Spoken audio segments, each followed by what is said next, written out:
عورتیں چھپ کر پڑھیں۔ جس عورت کا منہ بڑا ہوتا ہے اس میں نخرے زیادہ ہوتے ہیں۔ جو عورت چھوٹا لباس پہنتی ہے وہ آزاد خیال ہوتی ہے۔ جو عورت اونچا بولتی ہے وہ بے حیا ہوتی ہے۔ جس عورت کو زیادہ پسینہ آتا ہے ایسی عورت کنجوس ہوتی ہے۔ جس عورت کا پیٹ زیادہ بڑھ چکا ہو اس کو لہسن کا تیل انگوٹھے پر لگا کر ناک میں ڈالنا چاہیے۔ 10 دنوں میں چربی بالکل صاف ہو جائے گی۔ کھانا کھانے سے پہلے گڑ کھا لینے سے آپ ہمیشہ جوان رہتے ہیں۔ موٹی عورت ناک میں لیموں کا رس ڈال تو 7 دن میں کم ہو جائے گا۔ عورتوں میں خون کی کمی ہو جائے سرسوں کے تیل سے بدن پر مالش کریں اور روزانہ دوا سوتے ہوئے عورت کی پہچان کرنے کا طریقہ: عورت منہ کھول کر سوئی ہو تو مغرور ہوگی۔ عورت الٹی لیٹ کر سوئی ہو تو بد اخلاق ہوگی۔ عورت سیدھی لیٹ کر سوئی ہو تو لالچی ہوگی۔ عورت دائیں ہو کر سوئی ہو تو پرہیزگار ہوگی۔ عورت ٹانگیں کھول کر سوئی ہو تو وہ بدکار عورت ہوگی۔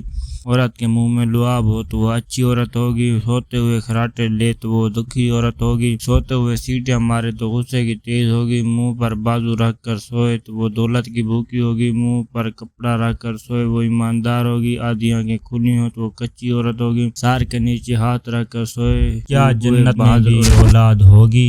جی ہاں، جنت میں جب مسلمان کو اولاد پیش ہوگی تو خواہش کرتے ہی اس کا عمل پیدائش اور اس کی 30 سال بغیر کسی تکلیف کے ایک ساتھ پوری عمر میں ہو جائے گی۔ جی ہاں، اور جنت میں اولاد ہوگی۔